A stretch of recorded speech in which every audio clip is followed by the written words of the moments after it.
Hi, this is Devon, and I'm just here to give a content warning for general edginess, which we will summarize as sexual assault, violence, and anything in between, honestly. Thank you, and enjoy the episode.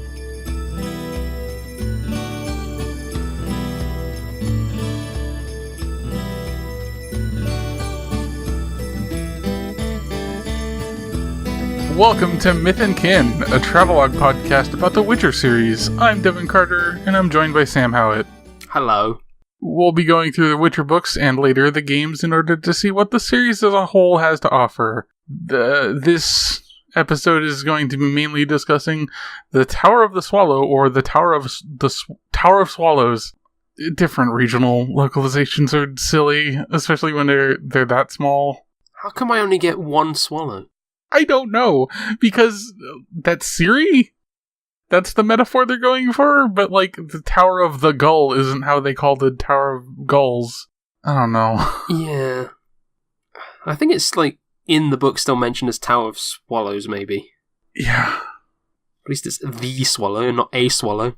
Yeah, like, the translations on the wiki page for this has an entire paragraph that's just like, for reasons unknown, some of the translations have swallow in its plural form in the title, which is wrong, because the original Polish title is a singular form. Huh. So I got the right one. Yeah.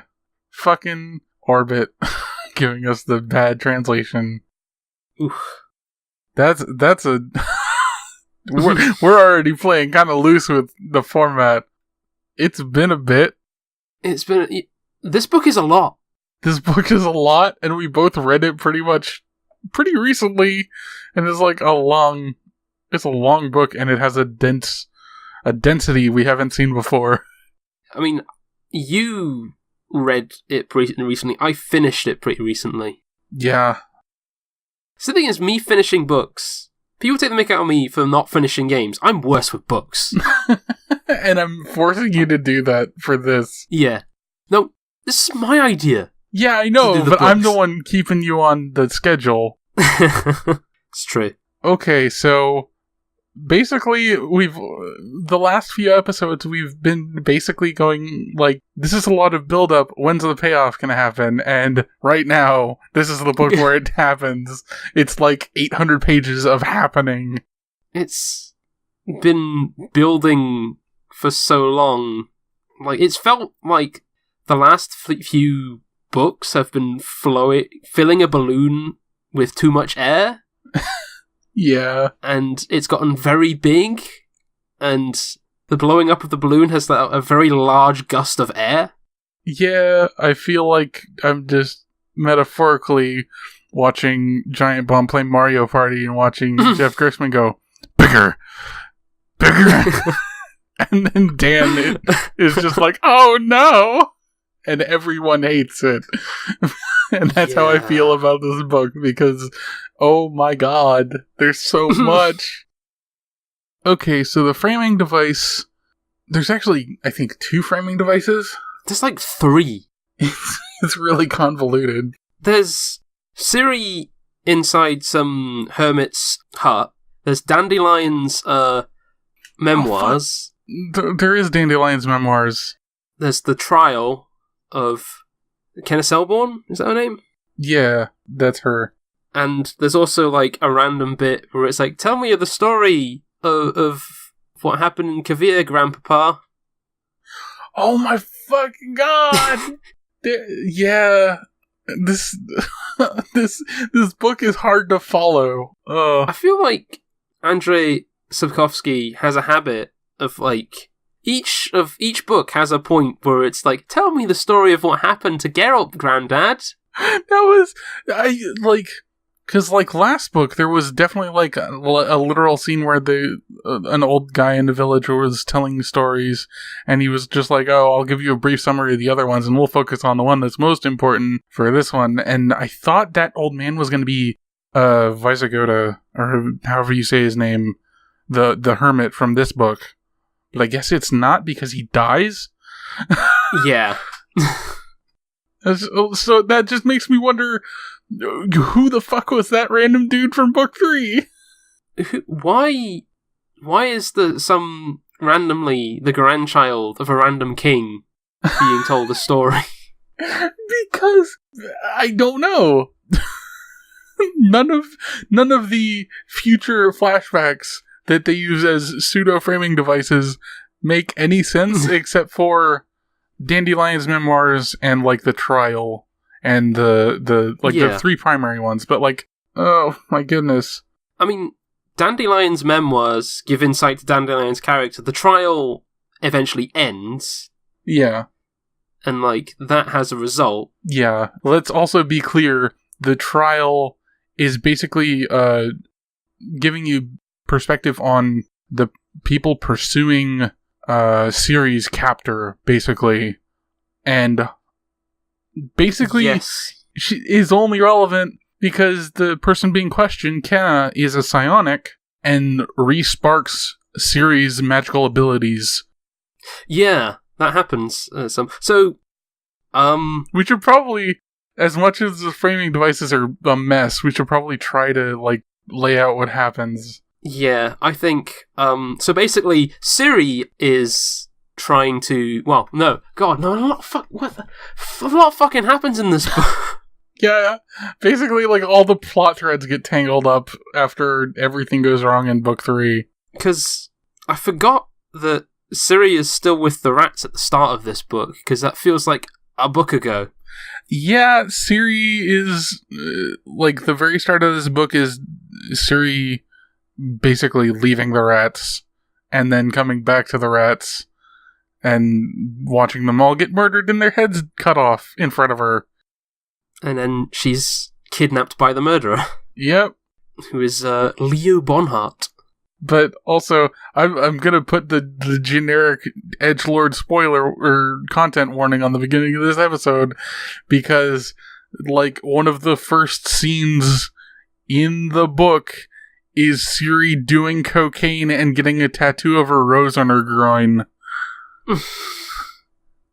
With the rats, and it's just like, that didn't need to happen, Andre. Yeah. Please, God, why? And this is all happening before she gets forced to watch her former friends decapitated in front of her, and then is basically turned into a gladiator slave against her will, obviously. Because this dude, like, Leo Bonhart is fucking impenetrable as a character. I'm gonna go shut up my dog. Fucking goddamn it. Okay, I'm back, and the dog should be quiet. Yeah, so Leo Bonhart gets her, like, Ciri her own proper sword, custom, like, sort of almost built for her. Yeah, it's a very, very high quality gnomish sword, I think. Yes, with a swallow on it. Yeah. Aptly. because the story wants to be fucking charming and cute about the shit, and then there's so much stuff that happens with Ciri. Yes. This book is definitely where it's just like, Geralt doesn't fucking matter. Why? Yeah. Why is Geralt the important one in the games? Please. Because, well, Geralt is pursuing Ciri. Yeah. Or at least he's pursuing the druids to where he thinks Ciri is. He wants to get information from the druids. So he heads towards the druids, and then... Well, heads towards Toussaint, which is somewhere that the war isn't happening, and Nilfgaard does not dare approach so well. Mm-hmm. But in between that, he's ambushed by people working for Stefan Scallan. Yep. Who is someone who has already had an interest in getting rid of Ciri. And then on the way, it sort of ends up... Well, he ends up fighting with some of those people. They get away, but then they make the way to Toussaint, and then end up crossing past and chasing after them still, because they might have information on Ciri. Yeah. Then they find the druids, and like there's this whole running sort of gag that the druids do like a Wicker Man type thing. Yeah. Where they have a wicker hag and they put people in a hag, and it's framed obviously as like some joke with it. They don't actually do this. All these peasants are just having rumors about them. And then, like, they get to the druids, and, like, these criminals have come here, and we need to punish them about the people who have been hunting Geralt and stuff. And so, because they keep spreading rumors about us putting people in a wicker hag, we're going to do that to them. And Geralt is just, no, don't burn them. They've got information on Ciri. And druids are just like, well, fucking too bad. And then they burn them, and that's where Geralt ends up.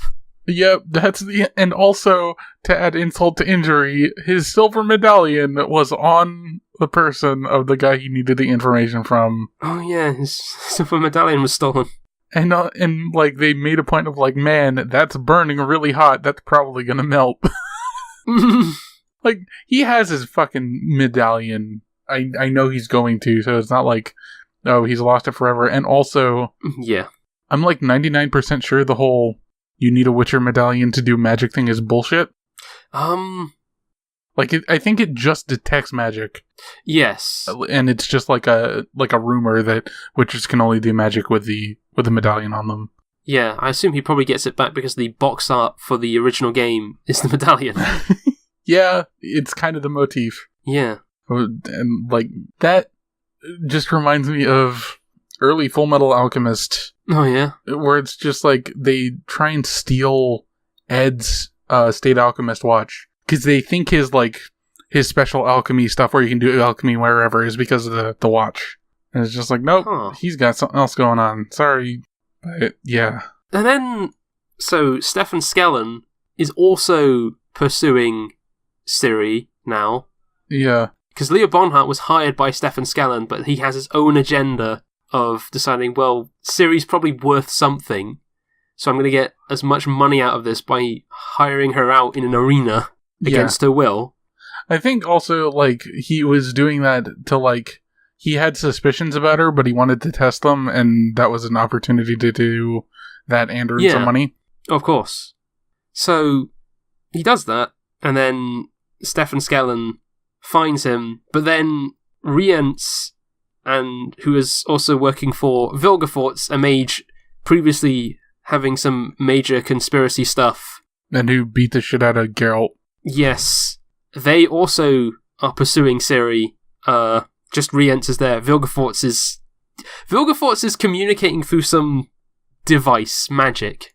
Like, it's a small silver box, which basically pretend it's a walkie-talkie. Yes. Also, I really loved, like, Rience comes back during one of the scenes with the squad, Skellen's squad, chasing after Bonhart, basically. Oh, yeah. And they were just like, let's make a pancake. And I was just like, what? Well, no. To give it... So, there is more context. But yes. So, the psionic Kenna senses that there's someone else there that they can't see, someone who's invisible. So Stefan Skellen says, well, let's give them the pancake treatment. The translation I was reading said, let's make pancakes. Yeah. See, when they said the pancake treatment, because this book is, like, edgy, I was assuming they were going to be flattened. Yeah, me too. Horribly. But no, it's literally the pancake treatment is... They threw cream and flour at where they thought the invisible person was, and then they hit him on the head with a pan. It's great, I love it. It's so stupid, it's the best. This series is, like, really good when it's just goofy nonsense instead of being edgy as hell. Oh, no, yeah, I definitely agree. Like, Geralt being really awkward at a party. Like, yeah. That's so good. Yeah, I do love that. But then Rience is, sort of captured, but then Leo Bonhart shows up with Ciri. Yep. And then, The walkie-talkie speaks up, and they start getting into an argument, and Vilgefortz buys Ciri off of Leo Bonhart, basically. Yes, they sort of have a negotiation, and Rience and Leo have sort of settled, but Stefan Skellen still kind of wants Ciri dead, but then there's also another force who's working basically for Vatir and the Emperor of Nilfgaard, who wants Ciri alive and within the court, because in the previous book, the Emperor declared a marriage to Cirilla. So she helps Ciri escape. Yeah, like, that's one of the members of Skellen's crew, and also there's like a separate, there's a traitor within that faction. Yes, Kenna also helps her get out, because that's the point where she tries to read her mind, but then because the use of the psionic power also is the power, which is what mages use, it brings back Ciri's ability to use magic. Yep, and she kind of instinctually just, like, repels her. Yeah. And, like, at that point, Kenna, the Scion, is basically just like, I want to see who this girl is and why people are doing all this, because she overheard the entire negotiations and, like, oh, 2,000 florins, that's a lot of money. You couldn't, like, you'd need to carry that on, like, 2 mules. That's a lot of money. Yeah. Who is this girl? And then she accidentally sets off Ciri's power, and then Ciri gets free and rides off on her black mare, Kelpie. Yeah. But then she's injured while she's escaping. By a shuriken. Yeah. And that's when she ends up in the, saved by a hermit. In the swamp. In the swamp called Visigota. Yeah. And she spends a lot of time there, but it's kind of broken up over the course of the book, because that's the point at which the book starts. Yeah, and it's the framing device for all of Ciri's arc. Yeah.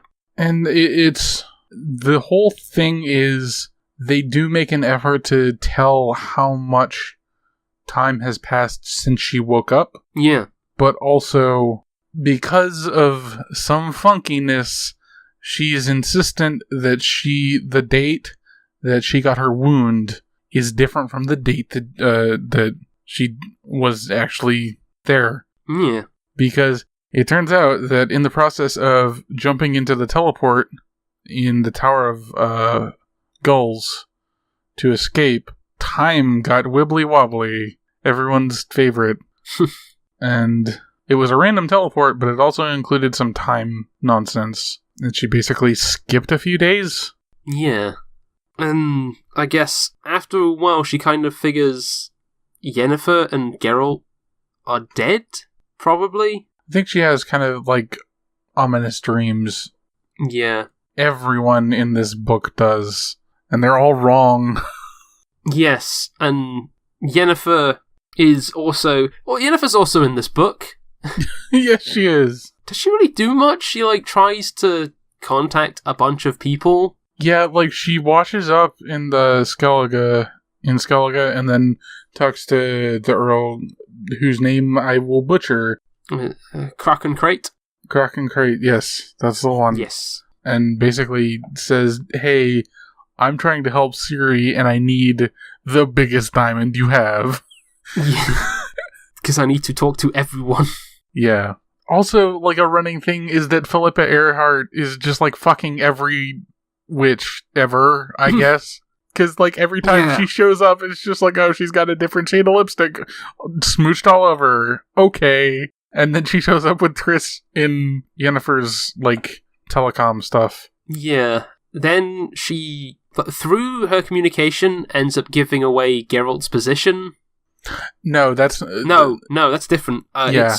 It's she gives away something to some... like, people find out from stuff from that. Yeah, basically she's talking to as many people as she can blackmail and coercing them into assisting her. And then they talk because they don't like fucking being blackmailed. And the entire lodge of sorceresses that were kind of banding together that she opted out of were probably not going to be too happy about that. Yeah. So then she goes away and ends up kidnapped by Vilgefortz. Yeah. She had a hunch that there was a certain area where boats were going missing in an unnatural way, as opposed to, like, the normal kind of seafaring mishaps. Yeah. Then she gets kidnapped by Vilgefortz, and she gets basically turned into a conduit for a scrying spell. and it homes in on Geralt. Yes, but Vilgefortz was trying to find Ciri. Yeah, apparently after 4 books and however many interactions with Yennefer, people are still surprised that she loves Geralt. Like, yeah, I don't. She's tied to him with a genie's wish. Yeah. Ugh. Yeah, and that's kind of where Yennefer ends up. Yep. So then, after Ciri spent some time at the hermit's house, she decides to go off to the Tower of the Swallow. Yeah, after killing some bandits that were looking for her. Well, not bandits, but like basically bandits under the command of Skellen. Yes, but it is now a bitterly cold winter, which has sort of been building over the course of the book. Yes, because it's not just the book, the entire series, because it turns out the time of contempt and all that is like a prophesied climate change, and it's just a really fucking cold winter. It's not been when the points I've been reading it's not been when it's cold. I mean, we had snow recently here, but when I've been reading it's been a bit warmer, and like it's still really feel the cold. Yeah, it's really good at that. I will give it that. I mean, Poland. That's true. But so Ciri ventures off to find, well, first get like some revenge on some of Skellen's men by spooking them on the Eve of Samhain. Yep. Which is, I guess, their Halloween. Yeah, I grew up Wiccan, and Samhain was like a normal kind of Halloween adjacent holiday. Kind of before the equinox, you celebrate and give yourself an excuse to have a festival so you can prepare for the cold times coming.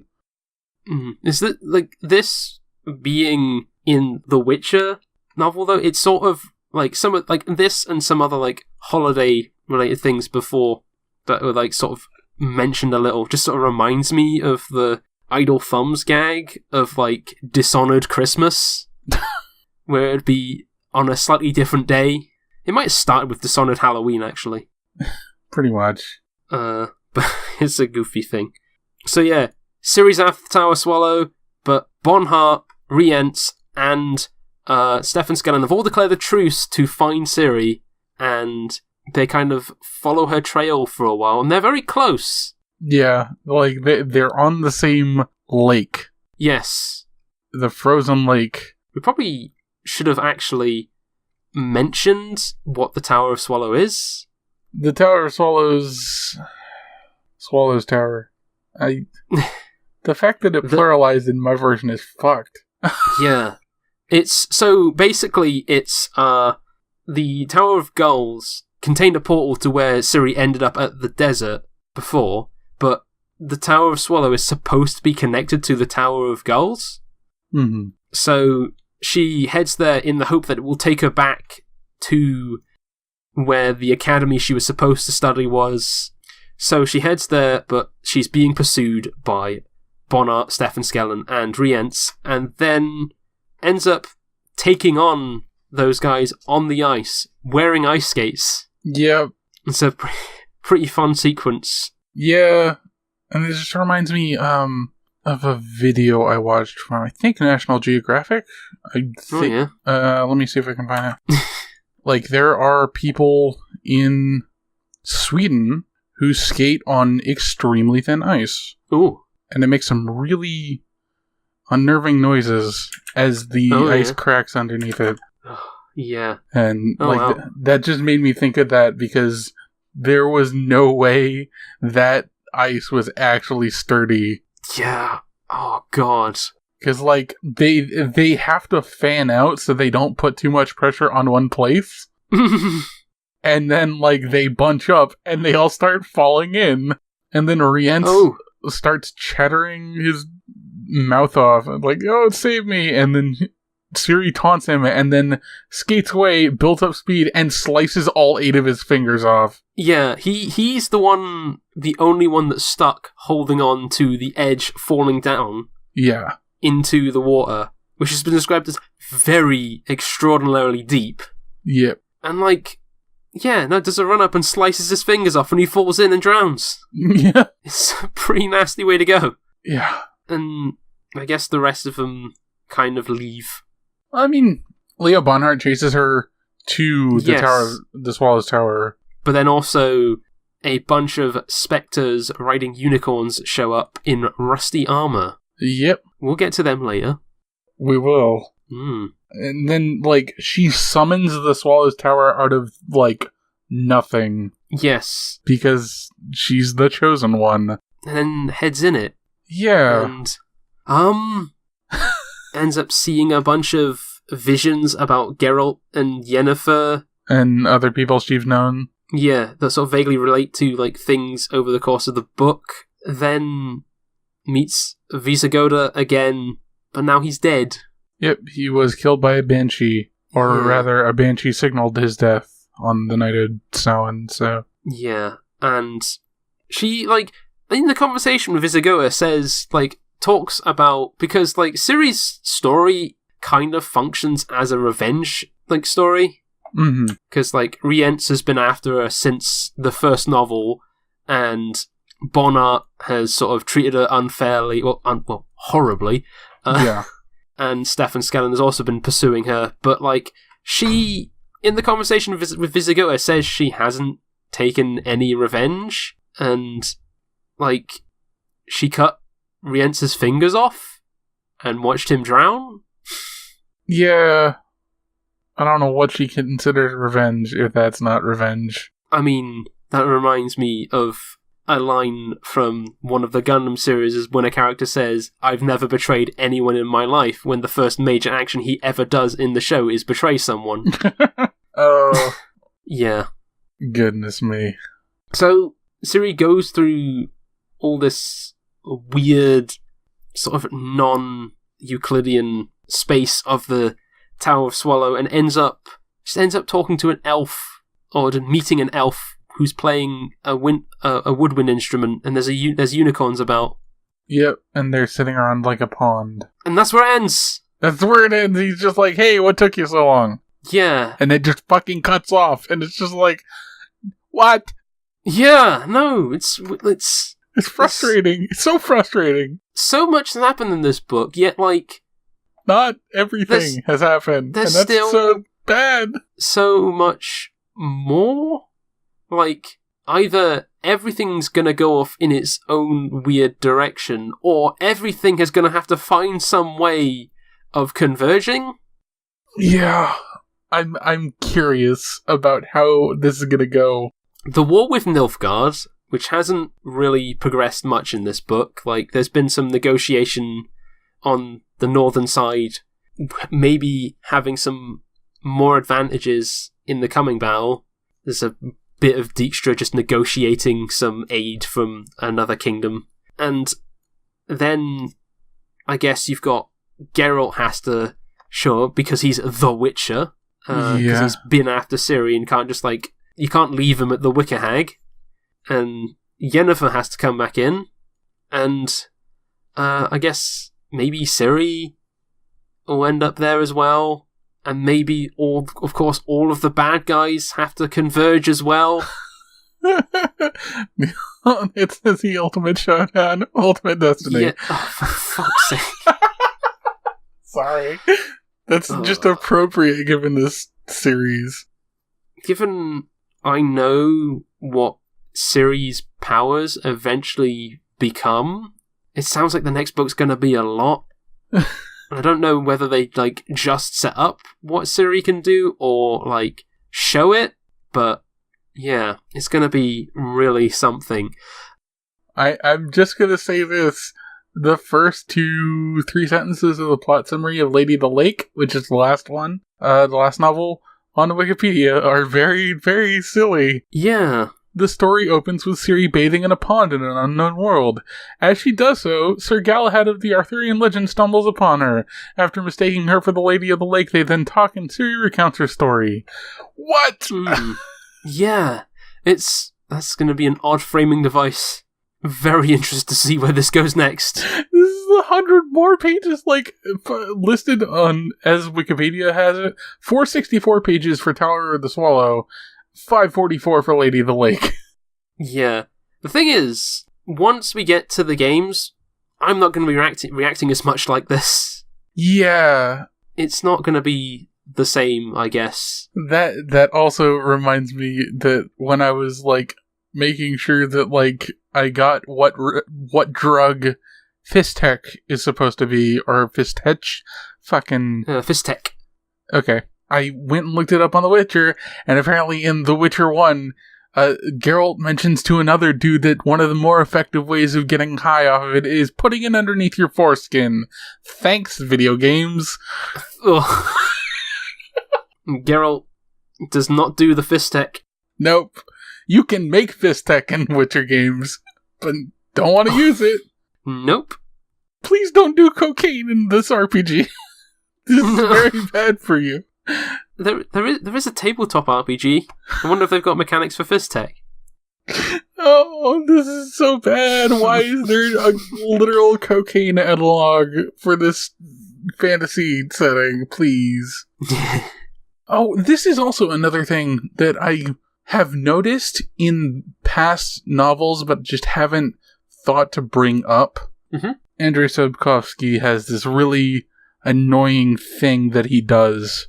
He will transplant knowledge that no person in the setting could possibly, like, have from modern times and say things like, out of Dandelion's mouth, oh, one day humans will reach such technological prowess where we will not even come within, like, a mile of each other, and we will fight wars by lobbing things at each other from a great distance. It's just like, fucking really? Yeah. And it's always a dude being right about modern day things to a woman.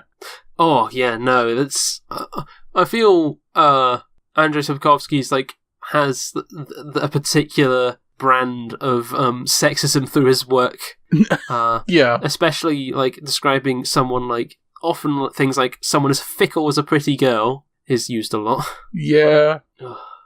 No. Not a fan of that. Me neither. Oh man, we also didn't talk about how topical today Geralt of Rivia was put into Soul Calibur 6. Oh yes! Maybe I'll play Soul Calibur 6. I'm gonna wait for another guest character that isn't Geralt of Rivia. Like, whatever. I probably wasn't gonna play it anyway. No, probably not. I probably wasn't either, but I don't know. It's weird. I mean... It's weird! The last one was, what? Ezio from Assassin's Creed? Yeah. Apparently, because Assassin's Creed is Assassin's Creed, there was apparently... Don't correct me if I'm wrong, because I don't actually care about this, but apparently there was some intentional blind spot in the history of Ezio where he theoretically could have snuck away to participate in the Soul Calibur nonsense. Oh, God. And it's just like, please. You can, well, I mean, you can also play Assassin's Creed 2 as Raiden from Metal Gear Solid Rising. That's Brotherhood, and it's Metal Gear Solid 4, yeah. You get it for doing all the Animus training. No, it's Raiden from the version of Rising that never came out. Is it? Because I'm pretty sure it's Metal Gear Solid 4.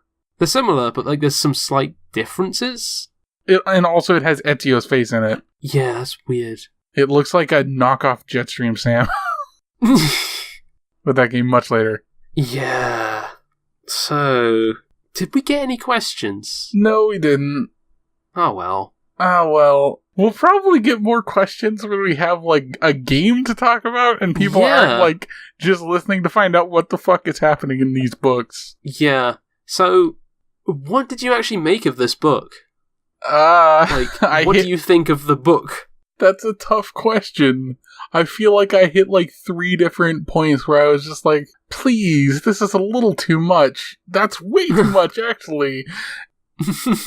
And all of them involved, like, series, either, like, banditry or slavery. Yeah. Because it's just like, holy shit. I think I actually did like the book, but... It's really dense. Yeah. But it's actually, things are happening, which is new. Such a... Read up to the fourth Witcher novel where stuff happens. Yeah. It's such a ringing endorsement. Yeah, you just have to wait for the drop for the series to get good. Oh no. You just have to read over 1,000 pages. Honestly, like, I've said this on Twitter, but like, we haven't hit the games, and I'm already feeling like I have no idea how this is going to actually, like, tonally or narratively connect to the games, and I feel like at some point this is just going to be, okay, we read the Witcher books, this doesn't matter at all. It's interesting because I feel like I'm starting to learn more context for things that I know from the games. Yeah. So I think it will be interesting going in there, and literally this has been... Because I've, as I told you, I'm the worst for getting around to finishing books. Yeah. So this has been my excuse to go, I'll give myself the context for the games now. And maybe actually play The Witcher 1 past the first area. Oh, Lord. That game has its fans. That is the most half-hearted defense I've heard of that game. That game has its fans. Yeah. God knows, Xenogears has its fans. Oh, Suikoden 2 has its fans. At least this series isn't gonna have fucking Geralt poison his own blood to try and kill someone. I hate video games. You can't... I mean, his Witcher mutations have made him immune to things that would poison a human. I mean, yeah, but also, he wouldn't let another person drink his blood. Because that's fucking... No. Like, especially... Like, he's got super paranoid about the vampire. Yeah. Okay. Well, I think that's all we're going to be able to talk about this episode. I think this is as good a place as any to wrap up. Yeah. I am looking forward to seeing how this all was originally supposed to end. Oh, man. It's just... Oh. There's a dog barking. Oh, well. I can barely hear it. I'll edit it out. Well, I can't hear it, so I don't think you'd have to worry too much. Yeah. Anyway. Thanks, bye! No, we'll do it properly. Thanks for listening to Myth and Kin. Fucking dog. Harris, stop barking! I'll do it.